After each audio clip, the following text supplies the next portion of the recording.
The Short Game is listener-supported on Patreon. If you'd like to support the show and join us on our Discord, head to theshortgame.net or patreon.com/theshortgame.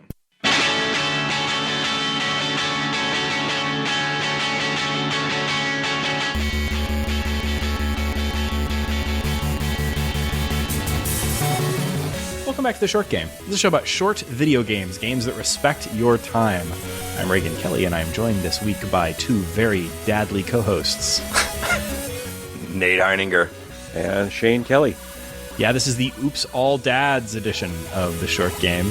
And that's particularly relevant because we are talking this week about Super Mario Bowser's Fury for the Nintendo Switch, which is a game that I think all of us have played with our kids, at least to some degree. Or at the very least, a series that we've all played with our kids. So that's going to be a factor, but we're not exclusively talking about the dad angle on this, even though there is one if we I was going to say Bowser Jr. The story is also, the daddening continues. Yes, we are rescuing Nintendo's biggest, baddest dad. Hey, before we get too far, thank you all for bearing with me, Shane and Raygan, and then our listeners. My voice has been shot for a couple days, and we've postponed recording multiple times to try to make it work for me, so thank you both. I am going to be sipping on my hot tea all episode. Hopefully I can get my way through it. We'll see. So the reason that we're talking about this game in particular is, it did come out, I believe, earlier this year. I have to double check that. It might have been late 2020. Something like that. But this game came out as a part of the double pack with the Switch remaster / re-release of Super Mario 3D World, the Wii U Super Mario game. And so I initially didn't really think of this as its own thing. All of the marketing was like, and this new Bowser's Fury mode. And I had already played Super Mario 3D World. I don't think I ever actually finished it, but I had it on the Wii U back in those days. And I wasn't particularly jazzed about like buying it again or anything like that. It wasn't something I was like really thinking hard about. But eventually I started to see people referencing this as, I just saw some people say like, this is the shortest mainline Mario game. Or at least the shortest modern one, the shortest one, assuming you're not doing like level skips in Mario 3 or something like that. And I was pretty intrigued by that. I did some looking and like, oh yeah, actually this Bowser's Fury thing is its own entirely separate mainline Mario game that is about 3 to 6 hours. And that was very intriguing to me. Like the Mario games are not super long, but they're not super short either.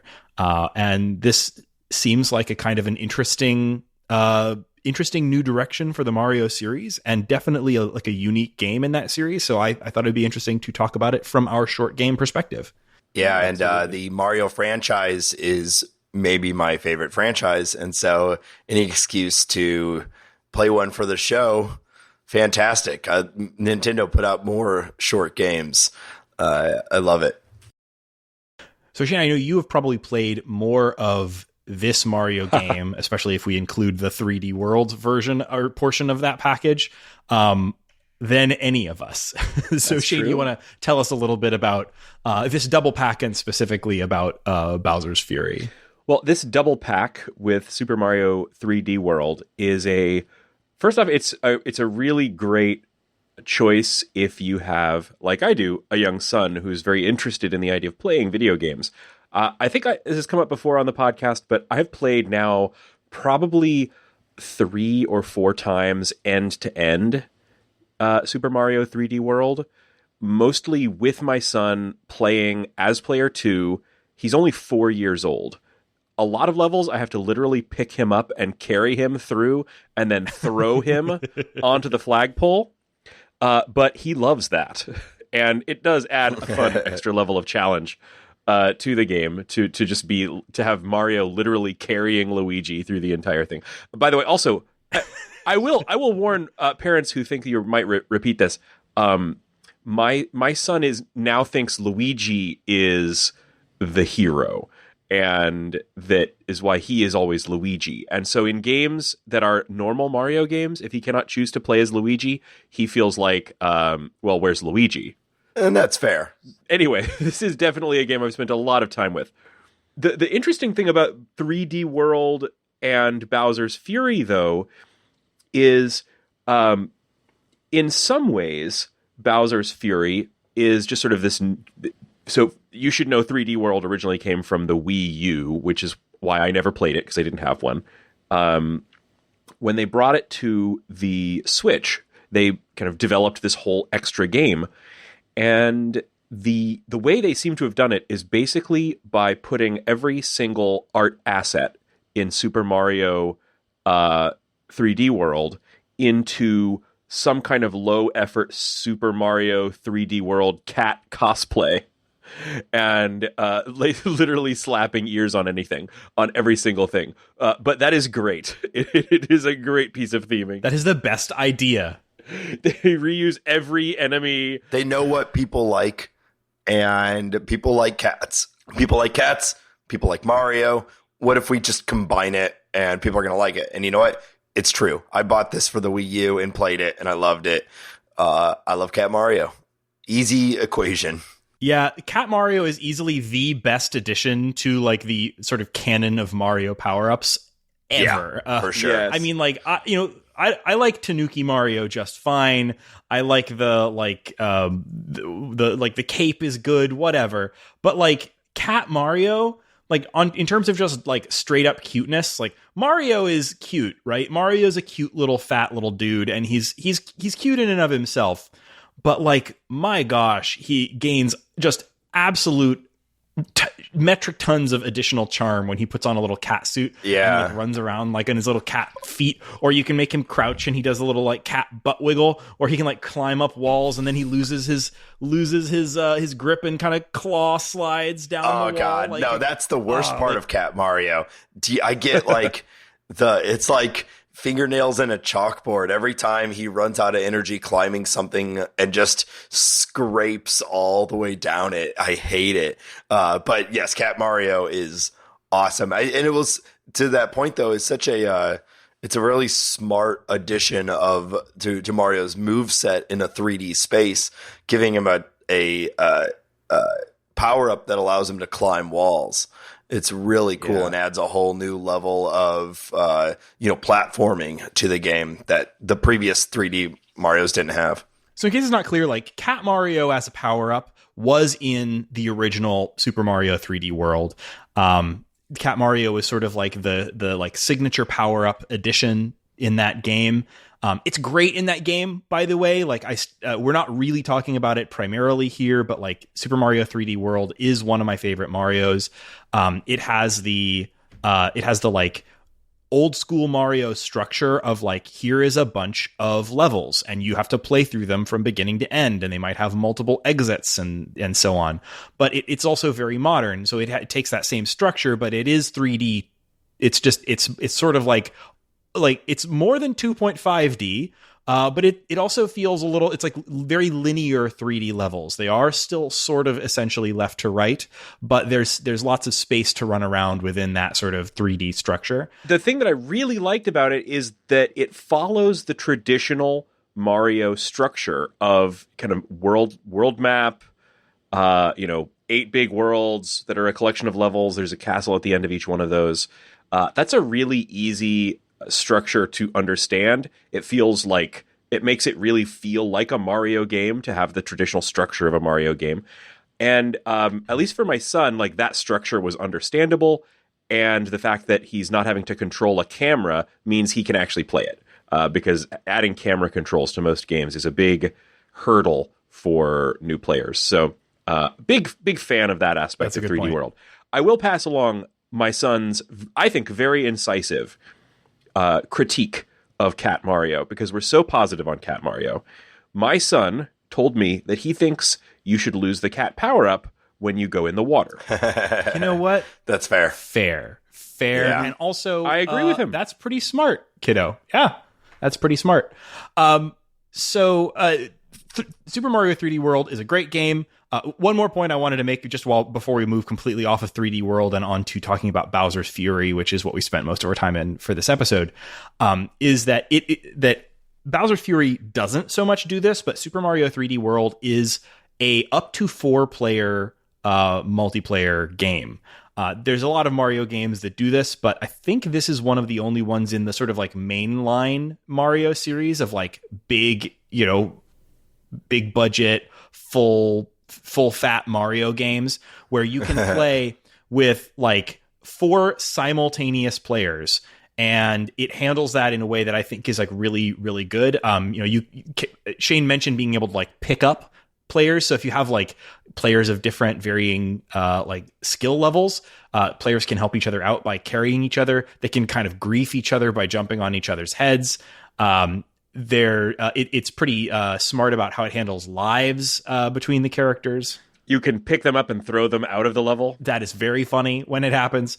And you can play as Peach, which doesn't happen in a ton of Mario games. And I always appreciate being able to play as Peach. And Cat Peach is also super, super adorable. All of the newer side-scrolling Marios, you can do that too, like New Super Mario Brothers and New Super Mario Brothers Wii U, which I love both of those games. And one of my favorite just like gaming memories of all time is whenever New Super Mario Brothers Wii came out, I had a whole bunch of roommates, and we played through the entirety of New Super Mario Brothers Wii with 4 players across like a 3-day span, all 4 of us. It was ridiculous. It was mayhem, because the super smart thing that they do with these games too is that the Marios don't clip through each other. The characters don't clip through each other. It would be hilarious if it was 4 Marios. Anyway, they don't clip through each other. So like when you're jumping into a platform that is only the size of one character, you have to like time it where everyone gets a time to jump and everyone gets a spot. And if you don't, it just gets insane. And the game gets, like any Mario game, gets super complex by the end. And if you ever have a chance to play any of these games 4-player, I highly recommend it, because they are a ton of fun. Let's talk about Super Mario Browser's Furry Browser. Furry Browser. Bowser Jr.'s got dad problems. Mm-hmm. Well, before I was saying, I got to throw to it. So if what I really liked about Super Mario 3D World was the fact that it had this very traditional Mario structure, ironically, that is exactly what I like about Bowser's Fury. It throws that out entirely. In a lot of ways, Bowser's Fury has this structure that feels like the future of Mario games. I do think sooner or later we are going to get this big open world Mario game that is not a small like 3-hour experience like this one. It's going to be expanded out, and people are going to call it Breath of the Wild of Mario or something like that. That is kind of what this feels like. Are you talking about Odyssey is the question? Like, how does this differ from Odyssey, which was that basically? No, Odyssey had 10 different levels. They were big stages, but if you're talking about like, you could actually walk from like, the Bowser's Castle all the way over to, I don't know, there's no actual geography in these worlds, but somewhere way across a huge field or something, is there like a field of PD piranhas or whatever. I could see it. That'd be cool. So this is small. But this is a open world game with like a map to pull up and like objective markers to follow. And that's not something I think we've really seen in a Mario game before. I think there are a lot of nods to like how things are done in Super Mario Odyssey, and I think there's also a lot of nods to how things were built and structured in the kind of stepchild of the genre of the franchise, Super Mario Sunshine. In fact, I think the cat shines are a reference to that. But the structure of it, I'm not sure if this is a good sign or a bad sign. I think this could be a really good path forward for Mario, or it could not. What do you guys think about the structure of this game? Well, I think what's most interesting to me about this is like, this came out after Super Mario Odyssey. And so it's sort of it feels to me like the team trying to split the difference between the openness, the sort of like, you were saying like you felt like we didn't see a lot of Mario open worlds, but like, I don't think you need everything to be totally interconnected for it to be an open world. I think this is, you look at Odyssey, and when it came out, a lot of people were talking about how it felt like it was in the lineage of Super Mario 64 and Super Mario Sunshine, a design approach for Mario levels that we hadn't seen in a long time. And then, they kind of reverted back to things like, after Sunshine, they kind of reverted back to things like what we saw with 3D Worlds. And then Odyssey felt like it was like returning to this design idea that was kind of a throwback to the like Super Mario 64 style design. I think in so many ways I like this better than Super Mario Odyssey. It has that feel of like this could be like one of the zones or whatever of Super Mario Odyssey, but what this, in a way, this feels like it's splitting the difference between the sort of very level-based approach of something like 3D World and the more open approach of Odyssey, where this has like it is this sort of wide open space, a bunch of little islands on a interconnected map, but each island has a bunch of its own little objectives and feels like a level. Each of the little islands is sort of like a level out of 3D Worlds, and has its own gimmick and has its own little name and objective. Yeah, and that's I was gonna say, I feel like we've jumped past sort of explaining what the setup is, and we've talked about like how it feels, and I do think it's important to talk about like kind of how this game plays and how it feels. Because, I do think it's right in between. You're right. So, like, you have this big open world. You're never, unless you're going into a tube or something, you're never really leaving this space.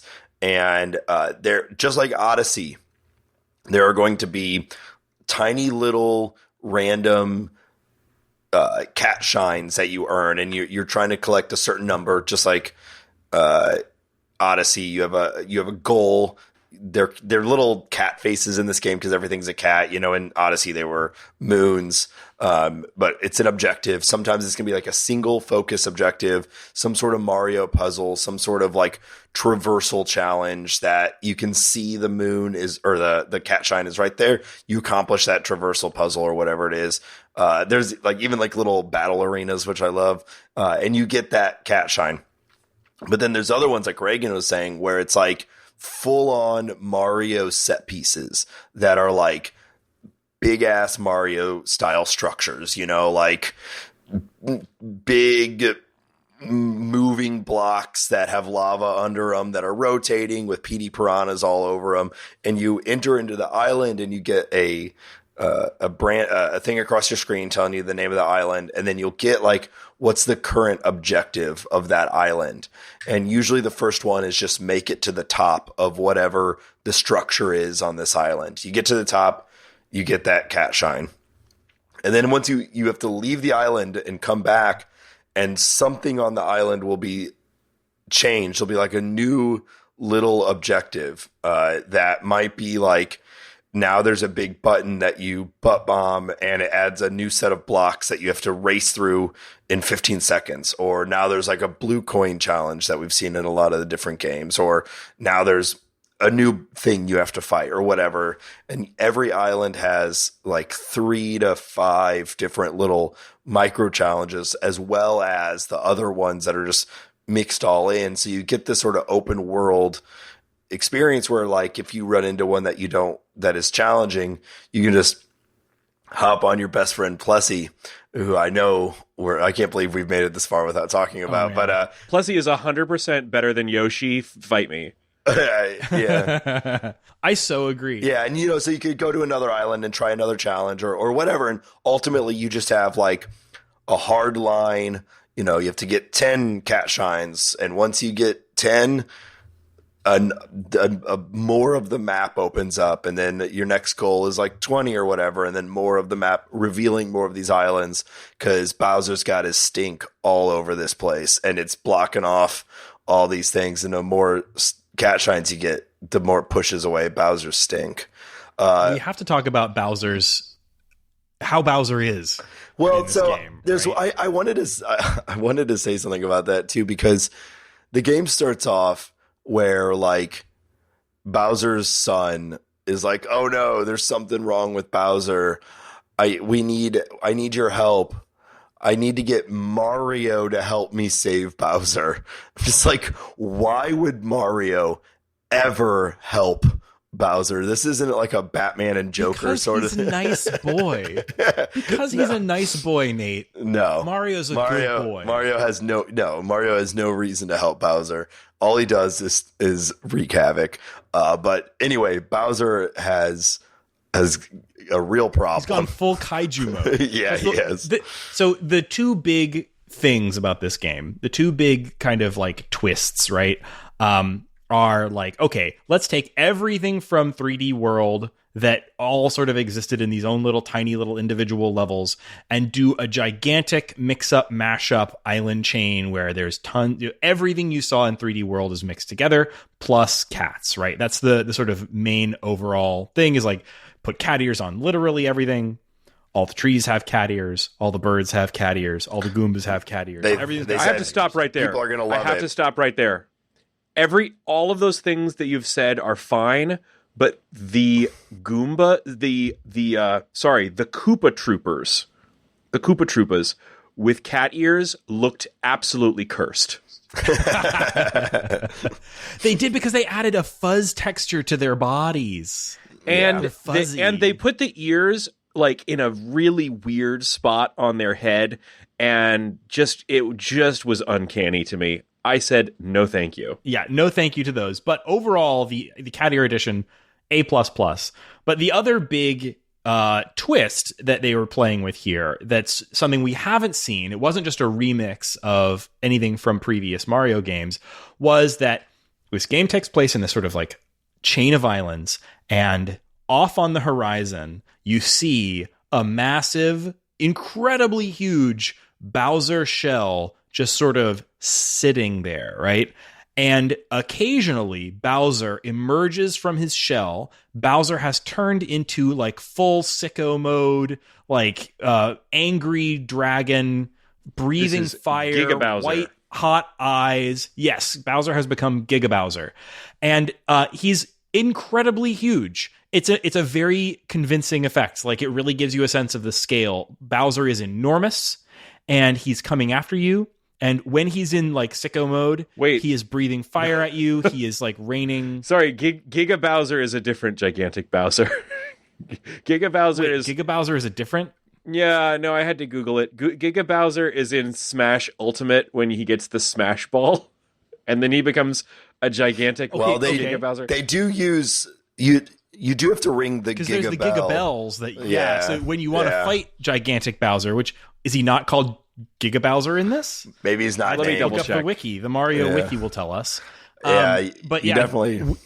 The presumably named Giga Bowser is out here just messing shit up, but it's really interesting. Like, he'll come and go. Like, so the place is like really nice looking and like sunny and beautiful island chain, and then suddenly there'll be rain. And you think, oh no, something about to happen. There's thunder. If you look off on the horizon, the gigantic Bowser shell is beginning to hover and spin. And then suddenly lightning crashes, rain is pouring, it's dark, and Bowser has emerged from his shell and is wreaking havoc. And he's throwing Fury Bowser. Gigantic Fury Bowser. There you go. Okay. He's throwing these gigantic blocks. He's breathing flames. There's kind of interesting stuff about the Bowser, like Fury mode Bowser.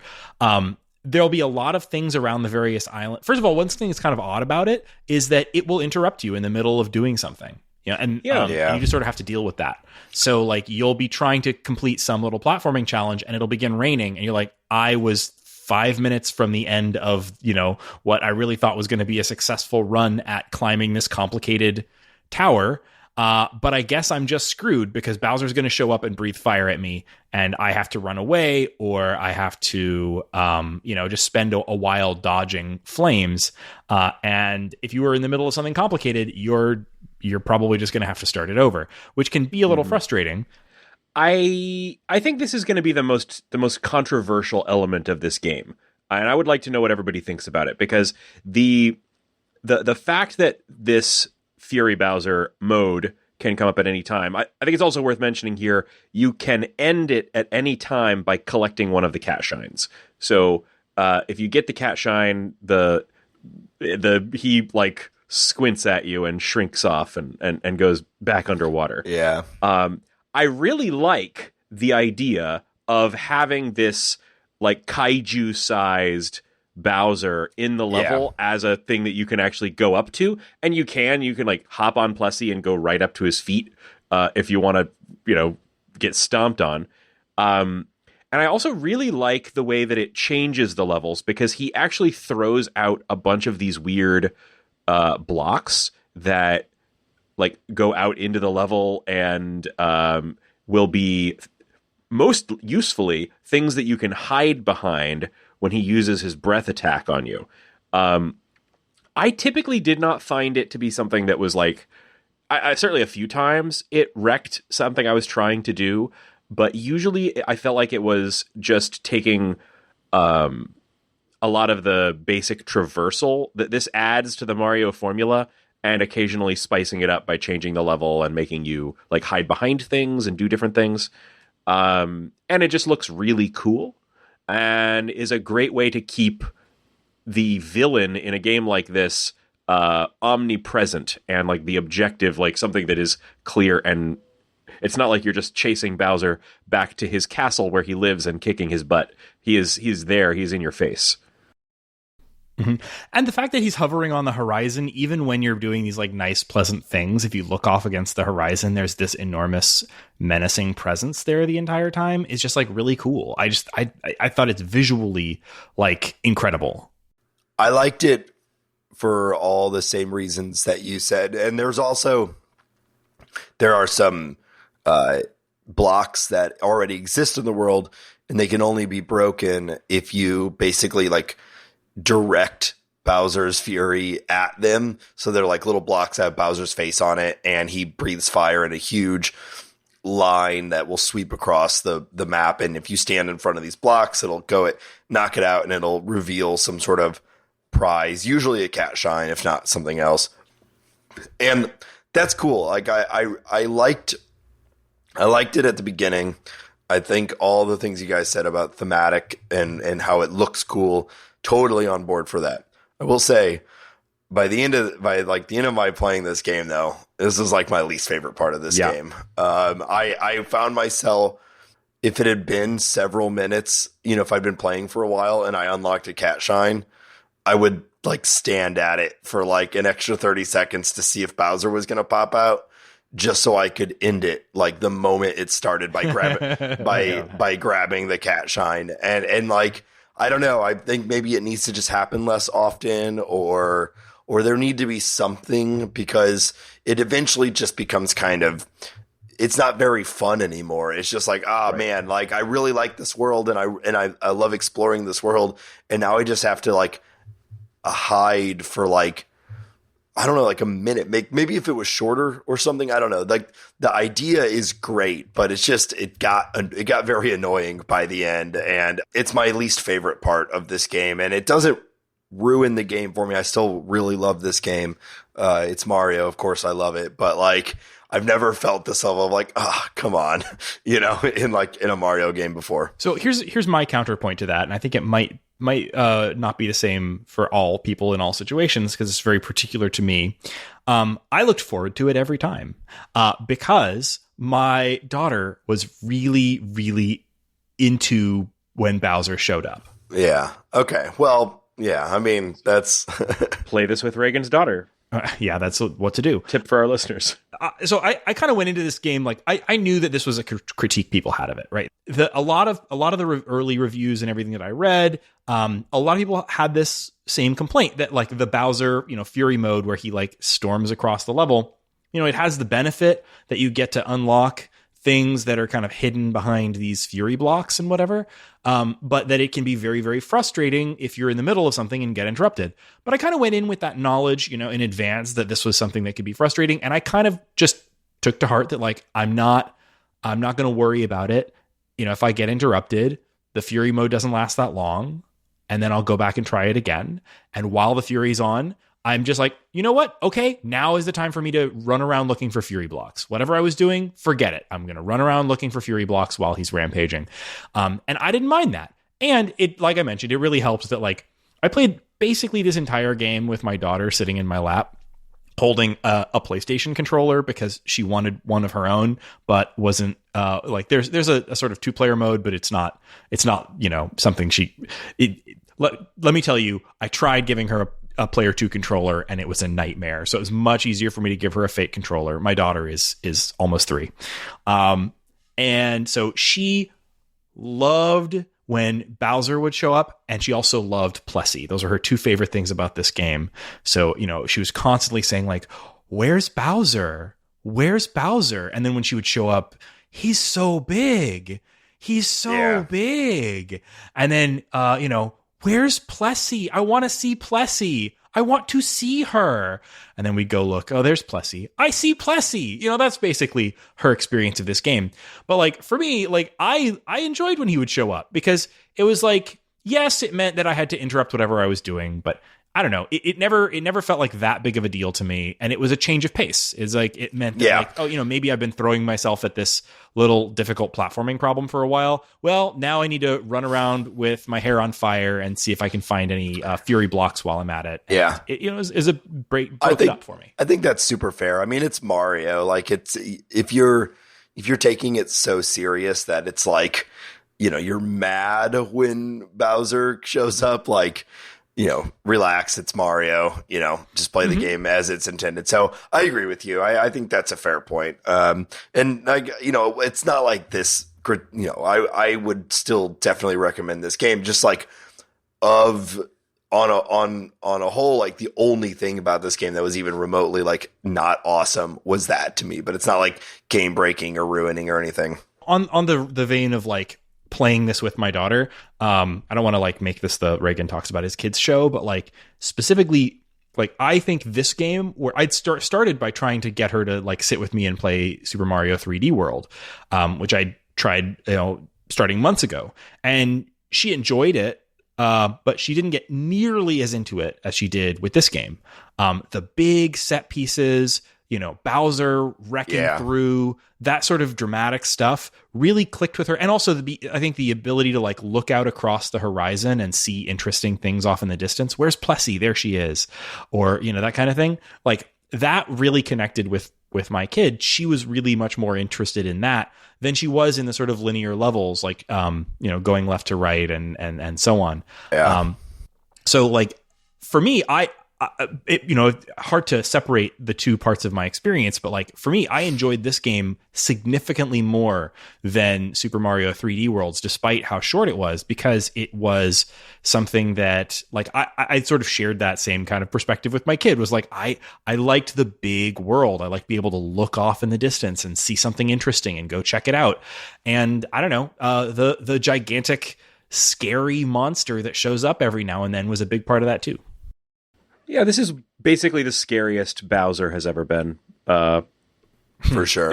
He looks awesome. Well, it's like the dragon in Odyssey that is insane. Also, the music. Whenever he shows up, the soundtrack switches to this like driving rock and roll that so good. Oh yeah. Well, we've been talking about the metal, video game music is getting more and more metal. So there you go. I have a few things I want to still say about this game. I know we're kind of probably wrapping up on it. But one of the things that I really like in this game that is kind of a subtle difference is that they're stealing a lot of these things that Mario can interact with out of 3D World.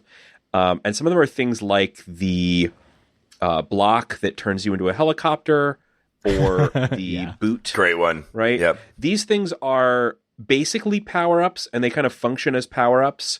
But in this, and this is actually even different from how they worked in 3D World, I'm pretty sure, they make these things really cool because they're basically like a little machine for Mario to use, like a different way of controlling him, a different set of abilities. But in this, they layer that over top of the power-ups that you get. So like you can be Cat Mario and in the helicopter suit, and then you can like climb and then use the helicopter when jumping off of a wall, stuff like that. And there's a lot of little tweaks like that that I thought were really neat and made traversing the really big spaces interesting. I just really liked the way you had a lot of freedom to like choose how to get up and over different things. But structurally, there is something that I think is a big issue with this game. And it is really in stark contrast to the much more traditionally structured Mario game that this is based on. So in this, there's this kind of problem that's kind of common to open world games. I think, I don't know how to describe it exactly, but it's the checklist problem where you need 40 cat shines, right?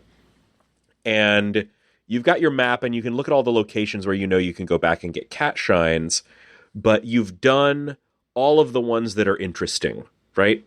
The things that are low on that list, at least for me, it might be different for everybody, were the collect all the cat shrine pieces to get the cat shine, or break the Bowser Fury blocks, right? Those are both things that are kind of annoying for different reasons. One, because it's a item collection hunt thing, and two, because you have to be really situational about it and get Bowser to show up and all of that. And you will get to a point in games like this with the same kind of structure where most of the objectives that you can easily get to or you see around are these things that exist, but you've deprioritized because you think they're annoying. And that's not something that tends to happen in a more linear Mario game. Those games are really great about guiding you from one set of, like, by the time you have learned how to use XYZ thing, you've completed that level and moved on to the next one. And then the last structural thing that I really think is an issue here is kind of the inverse of that, where if there's something that's really fun, often it's very normal in a Mario game for them to give you the same boss, right?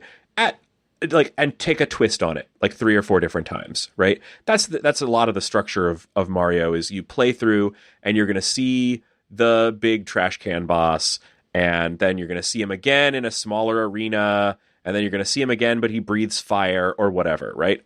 And, a typical Mario boss, you see a fair number of those jump on their head 3 times to win in this game. In those games, that's fun variety because you're going to see it and then it'll be a while and then you'll see it again. But in this game, you're basically enabled to like beat that boss and then leave, and then come back immediately into the same place and then beat him again, and then do the same thing like until he runs out of variations, right? And you see that in like 2 or 3 different places, basically everywhere in this game that there's a mini boss, right? That's the kind of thing you can do, and that isn't as cool, because you're basically doing the exact same thing.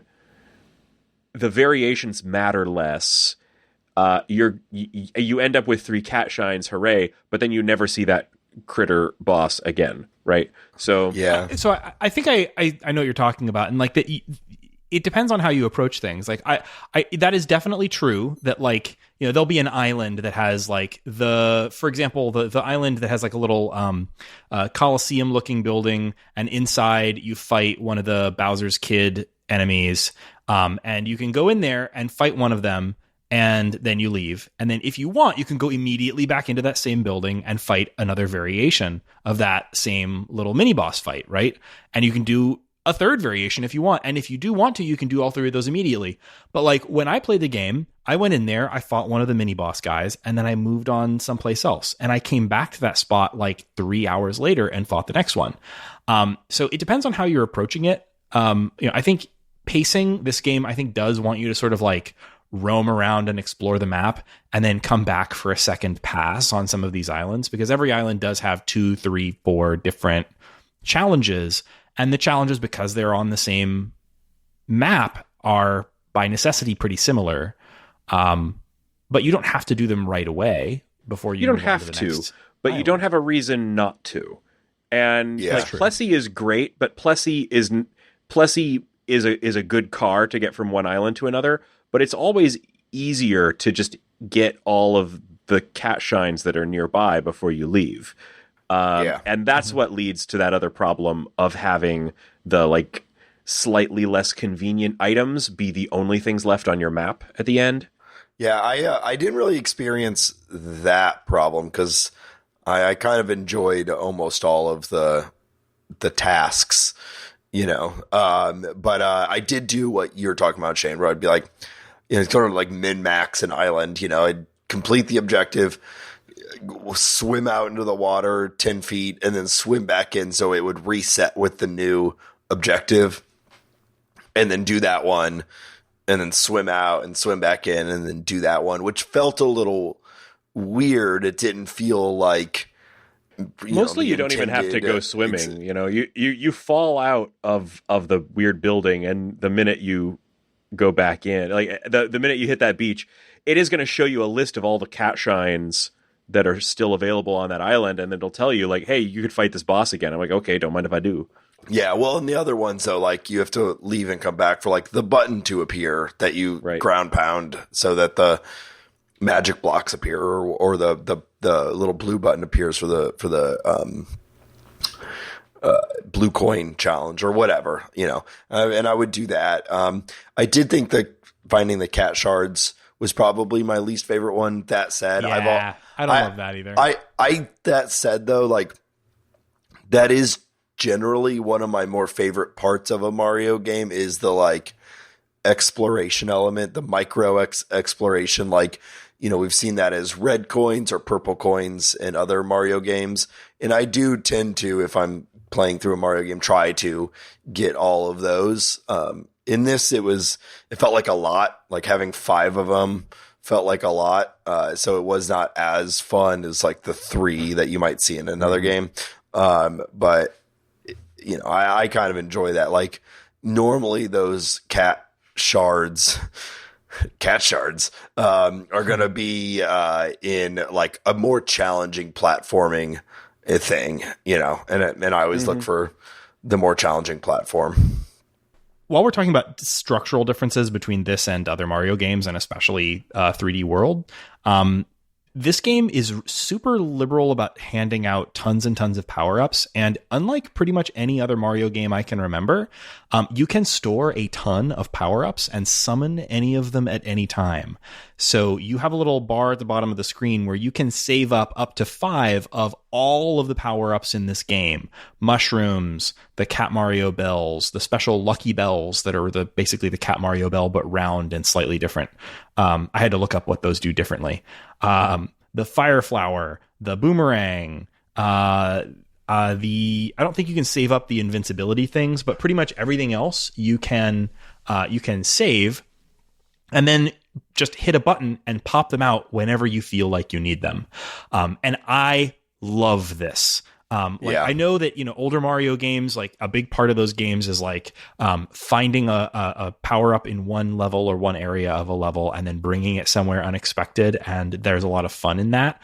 But in something like an open world type game like this, where it's all one big connected space, it would be incredibly frustrating to have to like go get on realize that there's something that I could get through if I just had the cat suit, right? But I don't have the cat suit. Well, I'd have to though get on Plessy, go to a different island, look around for a cat suit, hope to get back without losing it. That would be infuriating. But this, it's like, oh, I see something up there. And if I just had the cat suit on, I could climb up there and get it. And then boom, you've got it. And you can swap between the power-ups without even losing the power-up you have on. If you have the fire flower on and you hit the button to switch to Cat Mario, it just banks that fire flower and you can pull it back later. So you only lose it if you get hit the same way you normally do. Yeah. I love this. And I hope they keep this in future Mario games, especially if they keep with this format. Well, this whole game, there are no stakes in this game. There's no lives. And you have like... You basically can bank another thing I hope they keep, an extreme amount of power-ups so you're never like stressed about resources in this game. And that's not actually how typically Mario games feel, right? Normally in Mario games, it is a little bit of a resource stress, right? Yeah. Whether how many lives do you have, one more hit, etc. In this, like if you die, it's, it can be annoying if it's at the top of a a difficult platforming situation. That there are some very challenging platforming runs that you have to do on this game, or you have the option to do, and dying right at the end of that because you fell in lava or whatever can be frustrating. But there's no lives, so you just start right back at the beginning, and then you have essentially unlimited power-ups. So if you needed it, you have them right there. And I, like you, Raygan, I thought that was great. Like, let the platforming and like the world be the challenge of the game.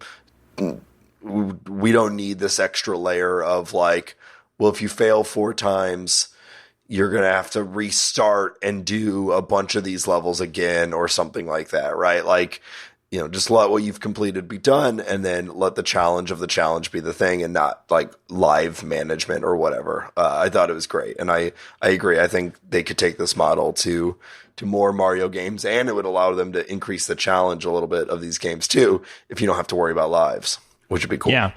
Yeah, and it did let the game like focus on the challenges that actually matter.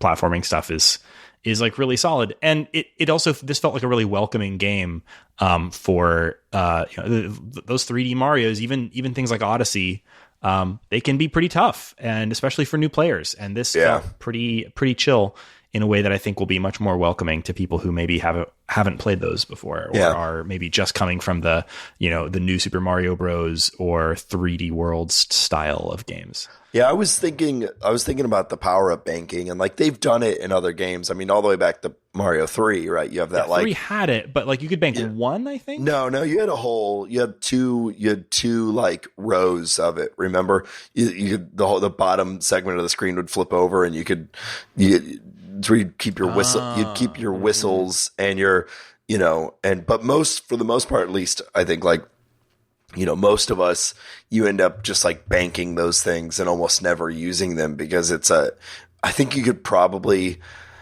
I don't know, it was like 5 or 6 maybe per slot. So it was like maybe 10 to 15 you could bank.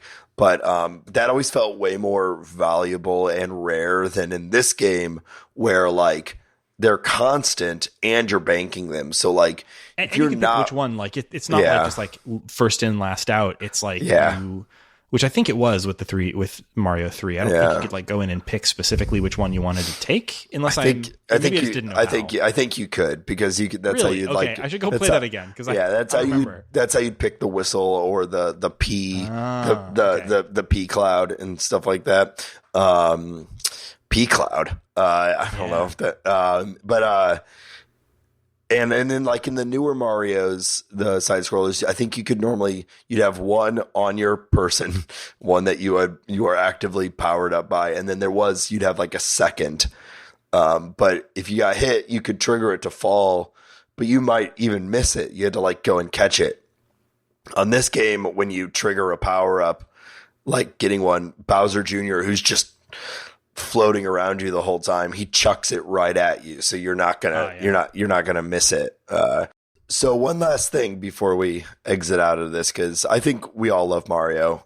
Our listeners all know what Mario is. This Mario game is great, but I had an observation while I was playing that whichever designer decided that for 3D World or for 3D Mario games, they were going to introduce stacks of coins.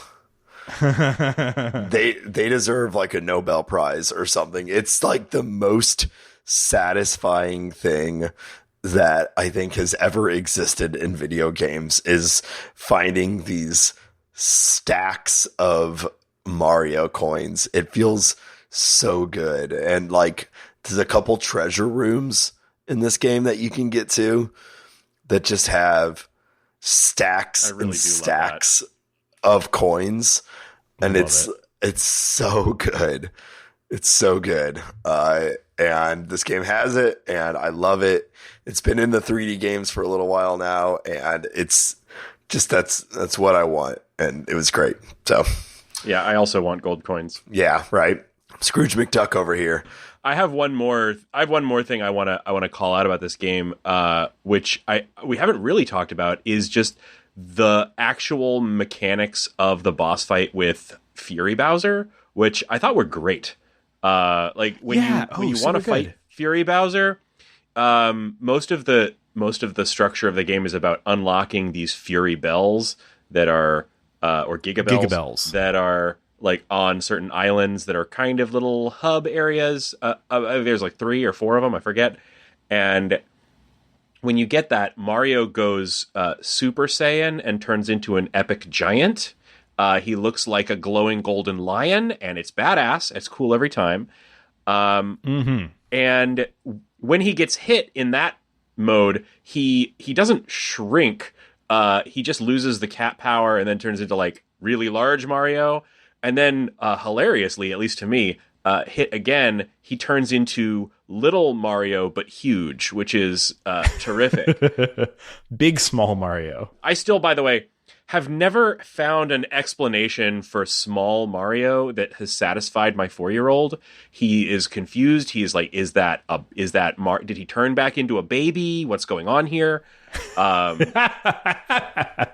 because he's seen Baby Mario in Yoshi's Island. He liked Yoshi's Island. Anyway, Gigabell, very cool.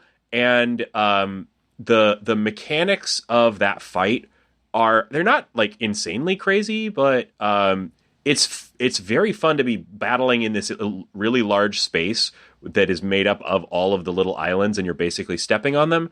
And then the Gigabell cat lion Mario thing, the fight really makes use of the like pouncy slash attack that he can do, because the big Bowser, one of the main things he'll do is roll on his side towards you, and he has like a weak spot on his stomach. So you can kind of cheese that fight by like perfectly timing a slash into his belly while he's rolling past you. And I just really liked that aspect of it. I think he's a really cool designed boss. Super fun. And it's very dramatic too. You're just, I loved you spent a lot of the early game just like running away from and avoiding, Giga Bowser, and then when you start being unlocking the Gigabells and being able to get big and take him on, it's really fun. It's just really, really fun. Yeah, it's kind of a Katamari feeling where you're like really small in a world and then you're very large in a world. It's nice. Yeah, that's awesome, because then suddenly you're like stomping across these islands that were like whole Mario levels before, and now they're just like the size of your shoe. It's awesome. God, I love that playing with scale. It is the one complaint I have about that is that like the loading time when you pick up that Gigabell and get big is like real long, because I guess it has to like load in the like everything's little version of the level, and it's like, man, this was a really dramatic moment because I just got the upgrade and I want to immediately jump into that fight, and then the Switch is like, hang on, it's gonna take a minute. Don't worry, you're gonna get a really, really long cutscene of Mario getting bigger, and it's gonna be cool every time. Yeah, and then if you die a couple times during this fight, don't worry, it's still gonna be cool every time. No, it's not. It's not. So we mentioned at the top that this is part of the double pack of the upgraded or remastered version of Super Mario 3D World. Unfortunately, this game is only available as part of that double pack. So Bowser's Fury really does stand alone. If you were thinking like, I would like a mainline Mario game that is like under 8 hours, probably more like 3 to 6, that has a bunch of the really inventive ideas of the prior Mario games, but like condensed into this really great little tiny package that won't take you forever to play. This is that. Unfortunately, It's also not something you can just download on your Switch independent of the larger package. Super Mario 3D World is still really great, worthwhile to pick up. And I'd say it's probably worth the $60, or you can occasionally get this for slightly less, but like, Nintendo is like, can they survive selling a game for less than, $55? No. We'll never know. No, they will never know. They cannot. But like, I picked this game up pretty much just to play Bowser's Fury. I've gotten some good enjoyment out of replaying portions of 3D World as well, but I feel like it's worth it even just for Bowser's Fury. And, if you only want to play Bowser's Fury, pick up the cartridge and then sell it, because that's something you can absolutely do. You can play through this like little polished experience, and then you've got a Mario game, Mario games on Switch. You buy it for $60, you can resell it on eBay for $55. That's just the way of the world, apparently. So go for it. I still recommend this to everybody who has a Switch. And if Easy. you like Mario, go get it. It's fun. It's Mario. Yeah. And it's short. It is. It's the short game Mario game. Like, incredible. When this, I by the way, I double checked because when I spoke at the beginning of the episode, I wasn't sure when exactly this had come out. This came out in like the first quarter of 2021. So honestly, Bowser's Fury probably on my game of the year list. Like, this is one of the best short games of the year, and It's up there. Wasn't really thinking about it as a short game until recently. So wow. Yeah, it's hard. It's hard to like, when it comes to it, we're all going to pick our favorite indie games and whatnot, but it's hard to ignore. It's Nintendo. It's hard to ignore when Nintendo makes a short game. Yeah. In their most important franchise. It's good. Wild. By the way, the Chris Pratt thing. Do we have any thoughts? Can we not? I don't know. I mean, no, let's just move on. Okay, moving on. I choose to be an optimist, but all right. I am looking forward to seeing what they come up with. Yeah. So we have a little bit of time left, and I thought now would be a good time for. We haven't done a What's Making Us Happy this week in a while, so let's try to keep it short. But Nate, what's making you happy this week? Yeah, absolutely. So I don't think I've talked about it on the show yet. I got a PS5, and it's cool. It's slick. I like it. How did you fit it into your entertainment system or center? Because this is the biggest problem I see with the PS5. It is large. It's very large. I actually was surprised, but it fit. I have, Are you doing vertical or horizontal? No, horizontal. I can't imagine what sort of tower someone must be able to have to fit that thing vertically into their entertainment center. Because ours all has to be like behind like locked things for children purposes, so it's horizontal, and similar to Bowser's Fury, actually, in a lot of ways, I've been playing Spider-Man Miles Morales. Ooh, which was a new game, but built off of the Spider-Man PS4. If you didn't play Spider-Man PS4, it's one of my favorite games of the PS4 entire generation. I love that game. And it introduces Miles Morales. And then they brought out this game. I think everyone's pretty aware of it, so I won't go too far on that. But I love it. It's great. I realized a little while ago that I think swinging is like my favorite video game mechanic. And I mean, Spider-Man, you can't. That's what he do, and it's only gotten it's so much sleeker and slicker with Miles Morales and the PS5. It's fun. I've been really enjoying it. It looks great and feels great. I'm excited to get some future actual games made for and on the PS5. But either way, it's been cool. So that's what's been making me happy, is slinging around New York and beating up thugs on the street. That's awesome. I have a fairly quick one that's also a game related what's making me happy this week. And I'm just going to bring this up here because I don't know where else I'll be able to talk about this on a podcast. But I have been playing World Flipper, which if you haven't seen anything about it, World Flipper is a gacha game, which I don't need to go into a whole lot of detail about that. But basically, this is a free-to-play mobile game from Cygames, the developers of such free-to-play mobile game cash cows as Grand Blue Fantasy and Dragalia Lost and a bunch of other things like that. So their hallmark are these games that are fairly exploitative in the monetization scheme. I'm not going to get into that in this conversation.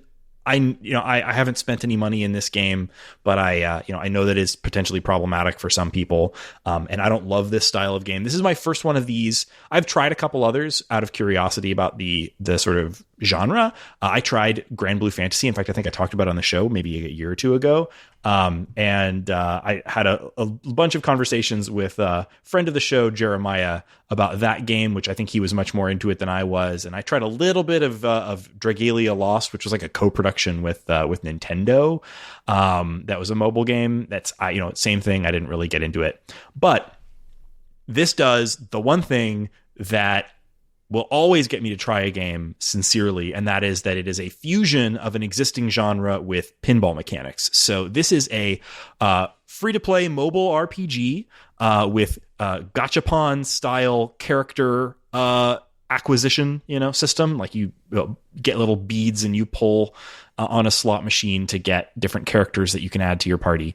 Then the gameplay, the battles, this is the thing that really got me bored with Grand Blue Fantasy. The story was interesting, or at least interesting enough, but the battles were really boring. Here, the battles are all pinball. So you have a party that is 3 characters plus some extra characters you can add on that just sort of buff the main characters. Each battle is like a little pinball table. All of the art is this very cute, I would say kind of GBA era looking pixel art, like really sharp, nice pixel art. I was saying earlier that like this is what you get if you have like a massive millions of dollar budget to do pixel art, is you get real good damn pixel art. Plus, nice. Incredibly artfully drawn anime portraits for all of the characters, right? Sort of there's like storytelling portions that are sort of visual novel style, alternating with these pinball battles.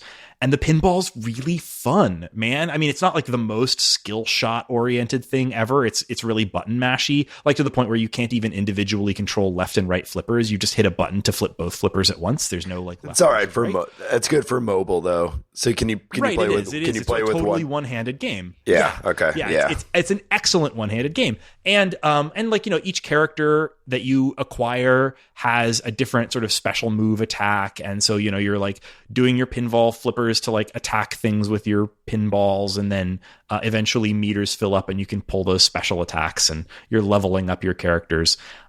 It's a massive treadmill of like interlocking systems for acquiring various different free and premium currencies in order to, spend beads to pull to get characters and then upgrade them with a different currency and whatnot. And, if this is the kind of thing that is a nightmare for you, whatever. But I started playing it when it first came out, and at least at the beginning, they are just dumping currencies on everyone because they want you to stick around. I have been playing this game for like 2.5 weeks now. I've been playing it every single day, sometimes for hours, which I'm not proud to say, but it's really, really compelling. The like story of the game is like fine. It's like a decent little like light anime story, but the characters are really, really well done, and at least terms of being like Raygan, I can't tell if this is a recommendation or a confession. It's both. It's also a warning. It's like it's all of those things. We bring you hot recommendations for an exploitative game that is fine but has pinball. Yep. And will take up all your time. Yeah, like honestly though, like this is a really like I've never felt compelled to stick with one of these free-to-play games. Really a free-to-play game of almost any kind. This one has grabbed me like nothing I've ever seen. And I still haven't spent any money in this thing's store, and I'm not even sure that I ever will. In fact, one of the things that's has kept me from spending money on it is like the way that it's set up is like it's really set up to like cater for the like money economy to the like big spendy whales, because like it's constantly giving you stuff. Like I haven't really felt stuck at any point. I've finished all of the available story content. So now I'm just sort of like grinding to improve my characters. And yeah, if I wanted to spend money to like improve them a lot, I could do that. But the way that the price structure works, I could either spend like $5 or whatever and get essentially nothing meaningful whatsoever. So like, why bother? I'm just, Or I could spend $80+ all at once and then do something meaningful. And it's like, I'm not doing that. Like, of course I'm not spending $80 on this free to play mobile game. The way that it's set up, like I haven't felt tempted by its like, real money casino element, because it's really set up for people who want to drop $80 at once. But I don't know. All that is to say, if you've ever thought maybe I could get into one of these, and you want one that is like ultra polished and has replaced the traditional boring combat with something really engaging, the pinball, I would recommend checking it out. It's free, download it, and be cautious if this is something that you feel like you might be the sort of person who would have a bad experience with gotcha free to play games. But if that's not you, this is probably the best one of those out there. I think it's really, really cool. Cool. Awesome. Yeah. Sorry for all of that. Go ahead, Shane. What's making you happy this week? I also have a game that is making me happy this week, and it is a 21-year-old board game. This is is my favorite board game. I know we've done some kind of board game content on this show, but I don't think I've ever really talked about Hive. Have I? I don't think I have. No, I don't think so. I've had a lot of chances to play this recently. Hive is an abstract strategy game. It's a tabletop game for 2 players. And it was published way back in the year 2000. And so the objective of Hive is to put bugs on the table. There are these little bug tiles. And the play is super. The objective is to capture and kill your opponent's queen. So I frequently just call it bug chess. For me, chess is kind of, I like chess, but to get good at chess requires a lot of, first off, a lot of practice, but also really to be good at chess requires some kind of study of chess books and, memorization of, particular opening strategies and things like that. And you don't need anything like that for Hive. Hive is the thing that's so wonderful about this game is, listeners, I'm just going to first I'm just going to unzip this. I have my copy of Hive here. It comes in a small little packet, and I'm going to churn these tiles for you near my microphone for some ASMR moments here. Here you go. And I'm gonna whisper into the microphone while he's doing this. Thank you very much. So the tiles in Hive are made out of black or a kind of an almond white Bakelite compound, and they are very, very satisfying to play with.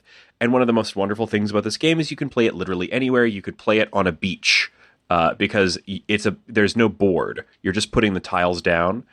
In the game, there are 5 different kinds of bug. There's the queen bee. There's spiders, beetles, grasshoppers, and soldier ants.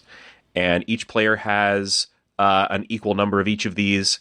And on your turn, you just put down one from your supply. You have all of the bugs. You're not drawing them. You just put one bug down or move a bug. Just place or move. And I won't get into all the rules and details, but each different kind of bug has really well-defined movement rules. And the game ends when one of the players has their queen completely surrounded by other bugs from either team. If your queen is surrounded, you lose the game. It is super quick playing. It is super strategic. It is an older game, so there's a lot of copies out there. You can get a hand. There's been lots of editions too. There's like a pocket version. There's versions where the pieces have colorful but basic bug illustrations on them. And there's a version called Hive Carbon where everything is black and white and it looks a little bit more chess-like. So you've some aesthetic choices you can make there too. The game is just simply excellent. It really holds up to repeat play.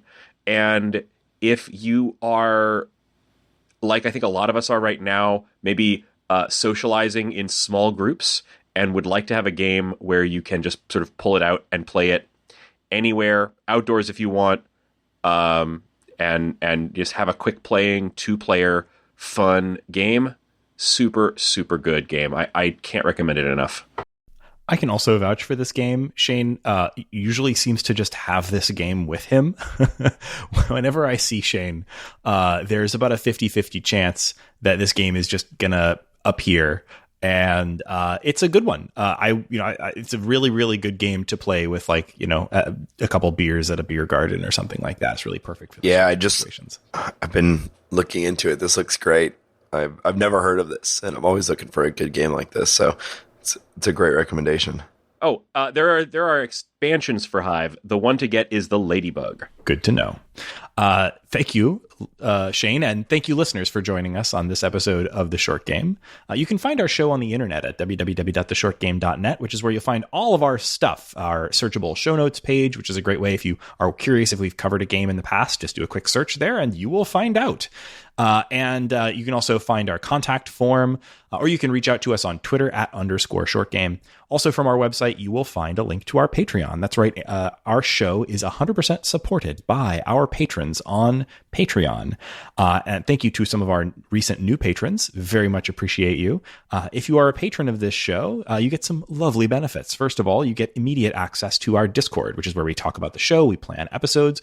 We're just coming up into IF comp season here pretty soon. Believe it or not, that's rolling around again. And we're preparing for that. There's going to be a lot of chatter on our Discord about that. We're also getting into the season where we have to start considering our games of the year. And that's also a big topic of conversation on the Discord. So join us there and share your thoughts, and we'd love to have you. Even if you're just at $1 a month, you get access to our Discord. You also get access to a special Patreon feed where you get episodes a bit early, which is to say, as soon as I finish editing them. So if that's something that matters to you, you can get access to episodes a few days in advance of all of the regular plebes. And if you come in at the $5 level, well then, dear listener, you get sent some stickers. And very fine stickers indeed. So we love to have you. Thank you for all of our existing patrons. Thanks so much for supporting the show. And you can also find me on Twitter if you want to hit me up at Raygan K. That's RayGanK. And Shane, where can people find you? You can find me on Twitter at 8BitShane. And Nate, where can people find you? You can find me on Twitter at NateSTL, and also, with my last remaining breath, with the throat that I have left. Before we fully ruin your voice. Sorry, Nate. Before I need emergency medical attention, I want to use I want to use the remains of my vocal cords to thank Dan115 for his very nice. Dan115. Thank you, Dan. I always knew my last words would be thank you, Dan115, for leaving us a 5-star, very nice review on iTunes. Said great shows, among many other nice things that Dan115 said. Well, Dan115, you're great. Thank you. Thank you to all. And of course, I didn't mention that if you want to support the show and you don't want to support us on Patreon, the next best thing is tell a friend and leave a review. We really appreciate that too. So thanks to Dan115 and to anybody else out there who has done that. And thanks to all of our listeners for joining us on this episode of The Short Game.